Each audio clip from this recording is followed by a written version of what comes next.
नमस्कार चंडीगढ़ तो खबरों के इस बुलेटिन में तुहाडा स्वागत है।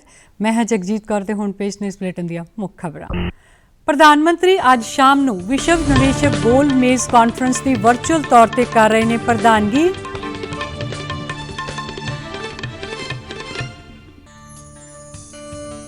भारत ने गुरुद्वारा करतारपुर साहिब के प्रबंध संबंधी लए गए नवे फैसले लिए पाकिस्तान की कीती निंदा। ਅਤੇ मौजूदा सौणी मौसम दौरान देश भर में झोने की खरीदारी में पिछले साल के मुकाबले 20% तो वध का वाधा। पंजाब का योगदान 70% तो वध।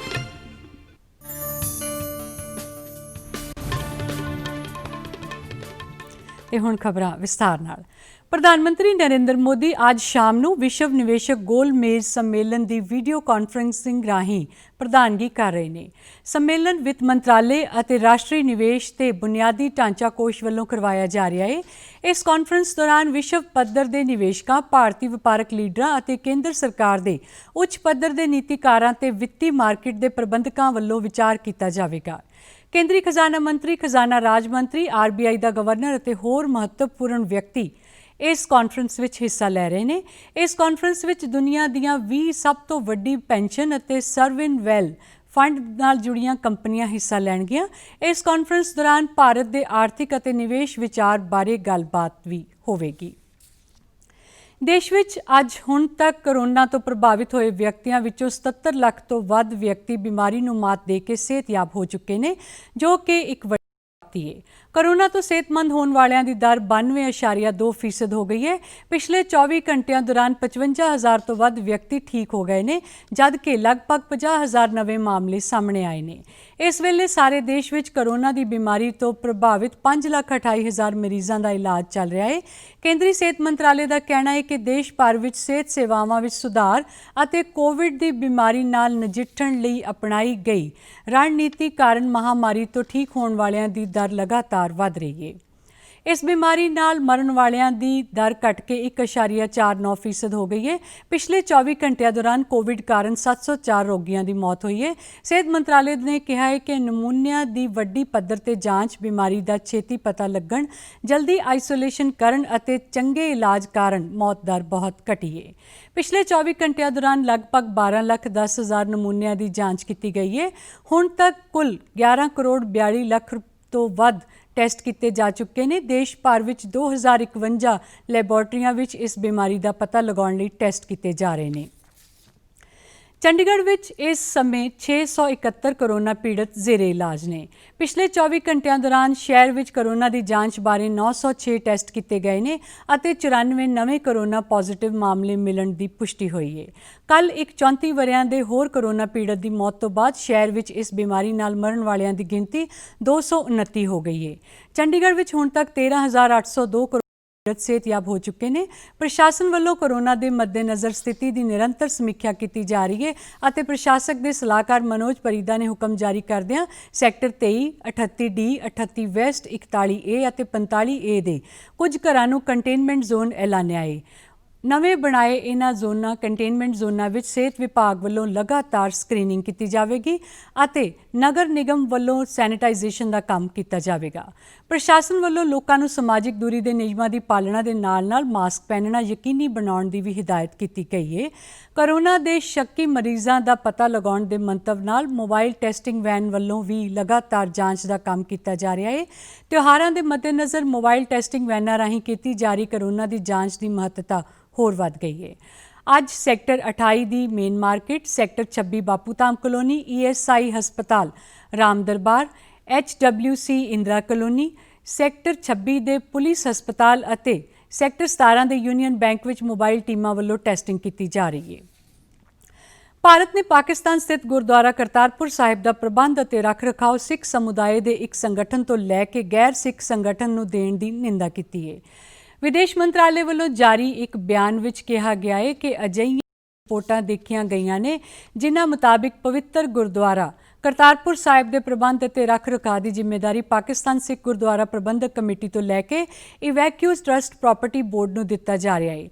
बयान विच कहा गया कि पाकिस्तान वालों अपने तौर पर लिया गया यह फैसला करतारपुर साहिब कॉरीडोर की भावना के खिलाफ जाता है और यह सिख समुदाय दीयां धार्मिक भावनावां नूं भी ठेस पहुँचाने वाला है। ਵਿਦੇਸ਼ ਮਾਮਲਿਆਂ ਬਾਰੇ ਮੰਤਰਾਲੇ ਨੂੰ ਸਿੱਖ ਸਮੁਦਾਇ ਵੱਲੋਂ ਪ੍ਰਾਪਤ ਸ਼ਿਕਾਇਤਾਂ ਵਿੱਚ ਇਸ ਫੈਸਲੇ ਤੇ ਫਿਕਰ ਜ਼ਾਹਿਰ ਕੀਤਾ ਗਿਆ ਕਿ ਕਿਹਾ ਗਿਆ ਕਿ ਇਹ ਫੈਸਲੇ ਨਾਲ ਪਾਕਿਸਤਾਨ ਅੰਦਰ ਘੱਟ ਗਿਣਤੀ ਸਿੱਖ ਸਮੁਦਾਇ ਦੇ ਹੱਕਾਂ ਨੂੰ ਨਿਸ਼ਾਨਾ ਬਣਾਇਆ ਗਿਆ ਹੈ।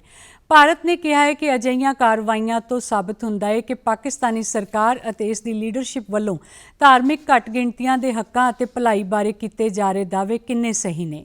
ਨਵੀਂ ਦਿੱਲੀ ਵੱਲੋਂ ਪਾਕਿਸਤਾਨ ਨੂੰ ਇਸ ਆਪ ਹੁਦਰੇ ਫੈਸਲੇ ਨੂੰ ਬਦਲਣ ਲਈ ਵੀ ਕਿਹਾ ਗਿਆ ਹੈ ਤਾਂ ਜੋ ਸਿੱਖ ਧਾਰਮਿਕ ਸਮੁਦਾਇ ਨੂੰ ਪਵਿੱਤਰ ਗੁਰਦੁਆਰਾ ਕਰਤਾਰਪੁਰ ਸਾਹਿਬ ਦੇ ਪ੍ਰਬੰਧ ਦਾ ਹੱਕ ਮਿਲ ਸਕੇ। ਜ਼ਿਕਰਯੋਗ ਹੈ ਕਿ ਪਾਕਿਸਤਾਨ ਸਿੱਖ ਗੁਰਦੁਆਰਾ ਪ੍ਰਬੰਧਕ ਕਮੇਟੀ ਘੱਟ ਗਿਣਤੀ ਸਿੱਖ ਸਮੁਦਾਇ ਦਾ ਸੰਗਠਨ ਹੈ, ਜਦਕਿ ਇਵੈਕਿਊ ਟਰਸਟ ਪ੍ਰਾਪਰਟੀ ਬੋਰਡ ਗੈਰ ਸਿੱਖ ਬੋਡੀ ਹੈ। ਵਾਤਾਵਰਣ, ਵਣ ਅਤੇ ਜਲਵਾਯੂ ਪਰਿਵਰਤਨ ਮੰਤਰੀ ਪ੍ਰਕਾਸ਼ ਜਾਵੜੇਕਰ ਨੇ ਕਿਹਾ ਕਿ ਭਾਰਤ ਵਿੱਚ ਨਵੀਨੀਕਰਨ ਊਰਜਾ ਅਤੇ ਹਰੇ ਖੇਤਰ ਨੂੰ ਵਧਾਉਣ ਸਮੇਤ ਜ਼ਹਿਰੀਲੀਆਂ ਗੈਸਾਂ ਦੇ ਪੈਦਾ ਹੋਣ ਨੂੰ ਘੱਟ ਕਰਨ ਲਈ ਕਈ ਉਪਾਅ ਕੀਤੇ ਜਾ ਰਹੇ ਨੇ। ਉਹਨਾਂ ਨੇ ਕਿਹਾ ਕਿ ਦੇਸ਼ ਨੇ ਸਾਰੇ ਮਾਪਦੰਡਾਂ ਤੇ ਬਹੁਤ ਚੰਗਾ ਪ੍ਰਦਰਸ਼ਨ ਕੀਤਾ ਹੈ। ਅੱਜ ਨਵੀਂ ਦਿੱਲੀ ਵਿੱਚ ਜਲਵਾਯੂ ਪਰਿਵਰਤਨ ਬਾਰੇ ਭਾਰਤ ਦੇ ਮੁੱਖ ਕਾਰਜਕਾਰੀ ਅਧਿਕਾਰੀਆਂ ਦੇ ਮੰਚ ਨੂੰ ਸੰਬੋਧਨ ਕਰਦਿਆਂ ਜਾਵੜੇਕਰ ਨੇ ਕਿਹਾ ਕਿ ਭਾਰਤ ਨੇ 2030 ਤੱਕ ਨਵੀਨੀਕਰਨ ਊਰਜਾ ਦਾ 450 ਗੀਗਾਵਾਟ ਉਤਪਾਦਨ ਹਾਸਲ ਕਰਨ ਦਾ ਟੀਚਾ ਨਿਰਧਾਰਿਤ ਕੀਤਾ ਹੈ। By action, our Prime Minister has written that the answer to inconvenient truth is convenient action. And that convenient action path is very important. As we know historically, world is getting lot of emissions over hundreds of years since Industrial Revolution that has caused climate change. And our responsibility in historical emission is just 3%. Even today in the present context, our emission load of the world emission load or world is only 6%. So that is also, we are low in the present context. We are absolutely low in the historical context. ਉਨ੍ਹਾਂ ਕਿਹਾ ਕਿ ਭਾਰਤ ਨੇ ਜ਼ਹਿਰੀਲੀਆਂ ਗੈਸਾਂ ਦੇ ਪੈਦਾ ਹੋਣ ਨੂੰ ਘੱਟ ਕਰਨ ਲਈ ਪੈਰਿਸ ਸਮਝੌਤੇ ਤਹਿਤ ਕੌਮੀ ਪੱਧਰ ਤੇ ਕੰਮ ਕਰਨ ਦਾ ਐਲਾਨ ਕੀਤਾ ਹੈ। ਮੰਤਰੀ ਨੇ ਕਿਹਾ ਕਿ ਭਾਰਤ ਵਿੱਚ ਫੀ ਵਿਅਕਤੀ ਕਾਰਬਨ ਪੈਦਾਇਸ਼ ਵਿਕਸਿਤ ਦੇਸ਼ਾਂ ਦੇ ਮੁਕਾਬਲੇ ਬਹੁਤ ਘੱਟ ਹੈ। For developing economies to follow the environmental friendly path so that their emission level goes down, and that is what we aim at. So I will just appeal, and I am very sure that many factories are actually doing that they are trying to reduce their emissions. They are bringing more greenery in their campuses and their areas of influence. They are also using new technologies for saving water, and energy efficiency is also one more concern.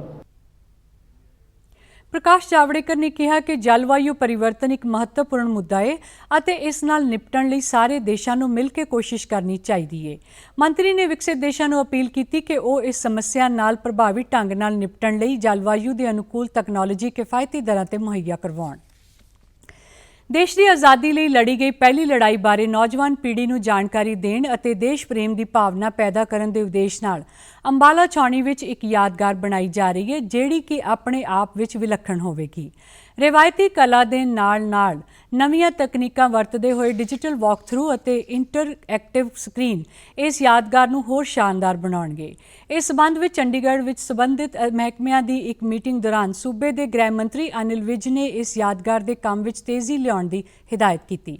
ਉਹਨਾਂ ਨੇ ਇਸ ਯਾਦਗਾਰ ਵਿੱਚ ਪ੍ਰਦਰਸ਼ਿਤ ਆਉਣ ਵਾਲੀਆਂ ਕਥਾ ਕਹਾਣੀਆਂ ਤੇ ਜਾਣਕਾਰੀ ਵਾਸਤੇ ਇਤਿਹਾਸਕਾਰਾਂ ਦੀ ਕਮੇਟੀ ਕਾਇਮ ਕਰਨ ਲਈ ਵੀ ਕਿਹਾ ਹੈ। ਮੰਤਰੀ ਨੇ ਮੀਟਿੰਗ ਦੌਰਾਨ ਯਾਦਗਾਰ ਦੇ ਆਰਕੀਟੈਕਟ ਅਤੇ ਪ੍ਰੋਜੈਕਟ ਬਾਰੇ ਸਾਰੀ ਜਾਣਕਾਰੀ ਲਈ। ਇਸ ਯਾਦਗਾਰ ਵਿੱਚ ਆਜ਼ਾਦੀ ਦੀ ਪਹਿਲੀ ਲੜਾਈ ਦੀਆਂ ਵੱਖ-ਵੱਖ ਘਟਨਾਵਾਂ ਨੂੰ ਆਡੀਓ ਵਿਜ਼ੂਅਲ, ਛੋਟੀਆਂ ਫਿਲਮਾਂ, ਡਿਜੀਟਲ ਵਾਕਥਰੂ, 5D ਆਡੀਟੋਰੀਅਮ ਬਣਾਇਆ ਜਾ ਰਿਹਾ ਹੈ।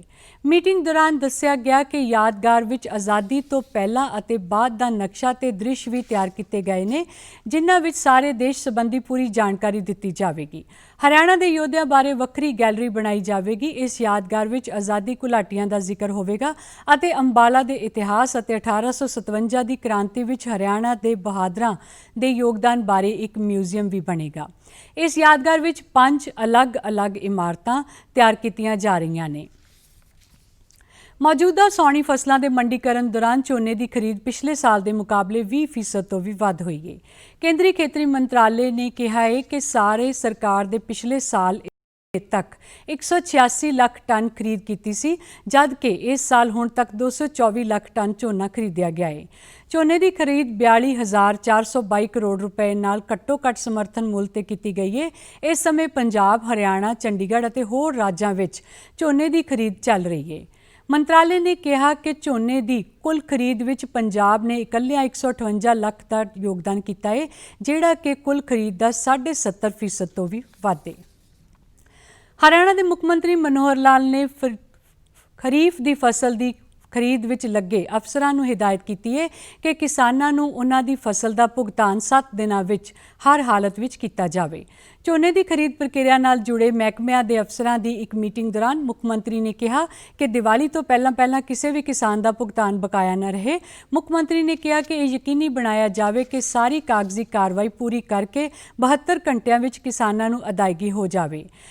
ਨੇ ਕਿਹਾ ਕਿ ਮੰਡੀ ਨਾਲ ਜੁੜੀ ਹਰ ਚੌਲ ਮਿਲ ਨੂੰ ਇੱਕ ਬਰਾਬਰ ਸਟਾਕ ਦੇਣਾ ਚਾਹੀਦਾ ਹੈ। ਮੁੱਖ ਮੰਤਰੀ ਨੇ ਅਧਿਕਾਰੀਆਂ ਨੂੰ ਕਿਹਾ ਕਿ ਇਹ ਯਕੀਨੀ ਬਣਾਉਣ ਕਿ ਝੋਨੇ ਦੀ ਖਰੀਦ ਲਈ ਐਚ ਫਾਰਮ ਤੋਂ ਲੈ ਕੇ ਜੇ ਫਾਰਮ, ਗੇਟ ਪਾਸ, ਆਈ ਫਾਰਮ ਅਤੇ ਤਿਆਰ ਹੋਣ ਤੋਂ ਲੈ ਕੇ ਮੰਡੀ ਤੋਂ ਵੇਅਰ ਹਾਊਸ ਤੱਕ ਜਿਣਸ ਚੁੱਕਣ ਅਤੇ ਆਈ ਫਾਰਮ ਦੀ ਮਨਜ਼ੂਰੀ ਪ੍ਰਕਿਰਿਆ ਨੂੰ ਆਨਲਾਈਨ ਕੀਤਾ ਜਾਵੇ।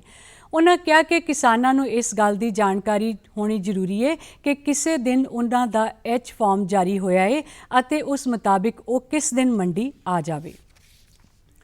ਕੋਵਿਡ-19 ਕਾਰਨ ਲਾਕਡਾਊਨ ਤੋਂ ਬਾਅਦ ਰੇਹੜੀ ਫੜੀ ਵਾਲੇ ਛੋਟੇ ਦੁਕਾਨਦਾਰਾਂ ਨੂੰ ਕੰਮ ਦੁਬਾਰਾ ਸ਼ੁਰੂ ਕਰਨ ਲਈ ਕੇਂਦਰ ਸਰਕਾਰ ਵੱਲੋਂ ਸ਼ੁਰੂ ਕੀਤੀ ਗਈ ਪ੍ਰਧਾਨ ਮੰਤਰੀ ਸਵਨਿਧੀ ਯੋਜਨਾ ਲਾਹੇਵੰਦ ਸਿੱਧ ਹੋ ਰਹੀ ਹੈ। ਇਸ ਸਕੀਮ ਤਹਿਤ ਸੜਕ ਕਿਨਾਰੇ ਕੰਮ ਕਰਨ ਵਾਲੇ ਛੋਟੇ ਦੁਕਾਨਦਾਰਾਂ ਨੂੰ 10,000 ਰੁਪਏ ਦਾ ਕਰਜ਼ਾ ਆਸਾਨ ਕਿਸ਼ਤਾਂ ਤੇ ਦਿੱਤਾ ਜਾਂਦਾ ਹੈ ਅਤੇ ਸਾਲ 2022 ਤੱਕ ਇਸ ਯੋਜਨਾ ਤਹਿਤ 50 ਲੱਖ ਤੋਂ ਵੱਧ ਰੇਹੜੀ ਫੜੀ ਵਾਲਿਆਂ ਨੂੰ ਕਰਜ਼ਾ ਮੁਹੱਈਆ ਕਰਵਾਉਣ ਦਾ ਚੰਡੀਗੜ੍ਹ ਵਿੱਚ ਵੀ ਇਸ ਯੋਜਨਾ ਤਹਿਤ ਲੋਕਾਂ ਵੱਲੋਂ ਕਰਜ਼ਾ ਪ੍ਰਾਪਤ ਕਰਕੇ ਆਪਣਾ ਕੰਮ ਸ਼ੁਰੂ ਕੀਤਾ ਗਿਆ ਹੈ। ਸਬਜ਼ੀ ਵੇਚਣ ਵਾਲੇ ਰਾਜਕੁਮਾਰ ਅਤੇ ਕੱਪੜੇ ਦਾ ਕੰਮ ਕਰਨ ਵਾਲੀ ਕੀਮੋ ਨੇ ਵੀ ਇਸ ਸਕੀਮ ਤਹਿਤ ਕਰਜ਼ਾ ਲਿਆ ਹੈ ਅਤੇ ਉਹਨਾਂ ਵਰਗੇ ਛੋਟੇ ਦੁਕਾਨਦਾਰਾਂ ਲਈ ਸ਼ੁਰੂ ਕੀਤੀ ਗਈ ਇਸ ਸਕੀਮ ਵਾਸਤੇ ਉਹਨਾਂ ਨੇ ਕੇਂਦਰ ਸਰਕਾਰ ਦਾ ਧੰਨਵਾਦ ਕੀਤਾ। उनसे मेरे घर की हालत बहुत गंभीर हो गई, जिससे मेरा सारा पैसा ख़त्म हो गया। सरकार की तरफ से मुझे 10,000 रुपये का लोन मिला, जिससे कारण मैंने अपना छोटा मोटा काम शुरू किया और ये काम मेरा थोड़ा बहुत चल पड़ा है।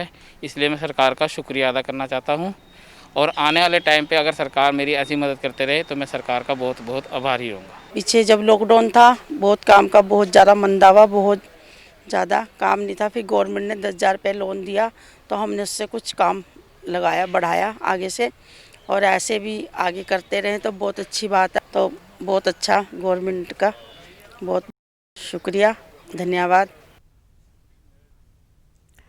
ਪ੍ਰਧਾਨ ਮੰਤਰੀ ਸਵਨਿਧੀ ਯੋਜਨਾ ਤਹਿਤ ਕਰਜ਼ਾ ਸਮੇਂ ਸਿਰ ਮੋੜਨ ਵਾਲਿਆਂ ਨੂੰ ਸਬਸਿਡੀ ਵੀ ਦਿੱਤੀ ਜਾਂਦੀ ਹੈ ਅਤੇ ਜਿਹੜਾ ਲਾਭਪਾਤਰੀ ਕਰਜ਼ੇ ਨੂੰ ਸਮੇਂ ਸਿਰ ਮੋੜ ਦਿੰਦਾ ਹੈ ਉਹ ਬਾਅਦ ਵਿੱਚ ਵੱਧ ਕਰਜ਼ਾ ਲੈਣ ਦਾ ਹੱਕਦਾਰ ਵੀ ਬਣ ਜਾਂਦਾ ਹੈ।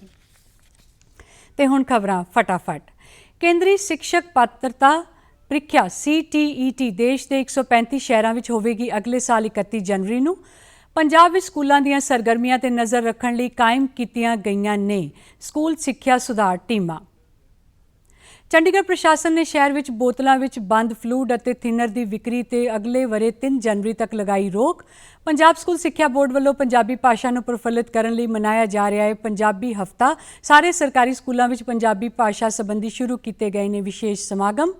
ਸ਼ਹੀਦ ਭਗਤ ਸਿੰਘ ਸਟੇਡੀਅਮ ਫਿਰੋਜ਼ਪੁਰ ਵਿਖੇ ਐਥਲੈਟਿਕ ਟਰੈਕ ਬਣਾਉਣ ਲਈ ਖੇਲੋ ਇੰਡੀਆ ਸਕੀਮ ਤਹਿਤ ਸਰਕਾਰ ਵੱਲੋਂ 1 ਕਰੋੜ ਰੁਪਏ ਦੀ ਗ੍ਰਾਂਟ ਕੀਤੀ ਗਈ ਹੈ ਪਾਸ।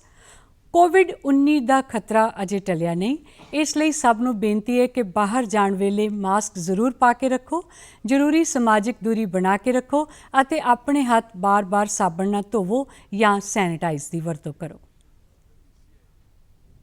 ਮਹਾਮਾਰੀ ਕੋਵਿਡ-19 ਜਿਸ ਦਾ ਕਹਿਰ ਸਮੁੱਚੀ ਮਾਨਵ ਜਾਤੀ ਨੂੰ ਆਪਣੇ ਕਲਾਵੇ ਵਿੱਚ ਲੈ ਚੁੱਕਿਆ ਹੈ ਅਤੇ ਟੀਕਾ ਜਾਂ ਦਵਾਈ ਉਪਲਬਧ ਹੋਣ ਤੱਕ ਕੋਰੋਨਾ ਮਹਾਮਾਰੀ ਖਿਲਾਫ ਮਨੁੱਖਤਾ ਦੀ ਜੰਗ ਜਾਰੀ ਹੈ। ਅਜਿਹੇ ਸਮੇਂ ਸਭ ਤੋਂ ਜ਼ਰੂਰੀ ਹੈ ਸਾਵਧਾਨੀ ਅਤੇ ਬਚਾਅ। ਫੇਸ ਮਾਸਕ ਕੋਰੋਨਾ ਤੋਂ ਰੋਕਥਾਮ ਦਾ ਸਭ ਤੋਂ ਪ੍ਰਭਾਵਸ਼ਾਲੀ ਤਰੀਕਾ ਸਾਬਤ ਹੋਇਆ ਹੈ। ਵਿਸ਼ਵ ਸਿਹਤ ਸੰਗਠਨ ਅਤੇ ਮਾਹਰਾਂ ਦੀ ਖੋਜ ਦਾ ਵੀ ਇਹੋ ਨਤੀਜਾ ਹੈ ਕਿ ਮਾਸਕ ਨਾਲ ਮੂੰਹ ਅਤੇ ਨੱਕ ਨੂੰ ਚੰਗੀ ਤਰ੍ਹਾਂ ਢੱਕ ਕੇ ਕੋਰੋਨਾ ਲਾਗ ਨੂੰ ਘੱਟ ਕੀਤਾ ਜਾ ਸਕਦਾ ਹੈ। बिना मास्क या फेस कवर के घर से बाहर निकलने की अभी कल्पना करना भी सही नहीं है। ये जितना खुद उस व्यक्ति के लिए खतरनाक है, उतना ही उसके आसपास के लोगों के लिए भी। ਕੋਰੋਨਾ ਤੋਂ ਬਚਾਅ ਲਈ ਮਾਸਕ ਪਾਉਣ ਦੇ ਨਾਲ ਹੀ ਇਹ ਵੀ ਜ਼ਰੂਰੀ ਹੈ ਕਿ ਮਾਸਕ ਨੂੰ ਸਹੀ ਤਰੀਕੇ ਨਾਲ ਪਾਇਆ ਜਾਵੇ। ਬਹੁਤ ਲੋਕ ਮਾਸਕ ਨਾਲ ਨੱਕ ਅਤੇ ਮੂੰਹ ਨੂੰ ਸਹੀ ਢੰਗ ਨਾਲ ਨਹੀਂ ਢੱਕਦੇ, ਜਿਸ ਨਾਲ ਲਾਗ ਦਾ ਖਤਰਾ ਬਣਿਆ ਰਹਿੰਦਾ ਹੈ। ਤੁਸੀਂ ਵੀ ਡੀਡੀ ਨਿਊਜ਼ ਦੀ ਖਾਸ ਮੁਹਿੰਮ ਮਾਸਕ ਅਪ ਇੰਡੀਆ ਨਾਲ ਜੁੜੋ। ਮਾਸਕ ਪਾਓ ਅਤੇ ਆਪਣੇ ਮੂੰਹ ਅਤੇ ਨੱਕ ਨੂੰ ਚੰਗੀ ਤਰ੍ਹਾਂ ਢੱਕੋ। ਆਪਣੇ ਪਰਿਵਾਰ ਦੇ ਮੈਂਬਰਾਂ ਅਤੇ ਦੋਸਤਾਂ ਨੂੰ ਮਾਸਕ ਪਾਉਣ ਲਈ ਕਹੋ। ਕੋਰੋਨਾ ਨੂੰ ਹਰਾਉਣਾ ਹੈ, ਮਾਸਕ ਜ਼ਰੂਰ ਲਗਾਉਣਾ ਹੈ। Mask up India. Mask up India. Mask up India. ਤੁਸੀਂ ਸਾਡੇ ਸਮਾਚਾਰ YouTube channel DD news Chandigarh, Facebook DD news Chandigarh ਅਤੇ Twitter handle DD news CST ਤੇ ਵੀ ਦੇਖ ਸਕਦੇ ਹੋ। ਨਾਲ ਚੰਡੀਗੜ੍ਹ ਤੋਂ ਖਬਰਾਂ ਦਾ ਇਹ ਬੁਲੇਟਿਨ ਖਤਮ ਹੁੰਦਾ। ਆਗਿਆ ਦਿਓ। ਨਮਸਕਾਰ।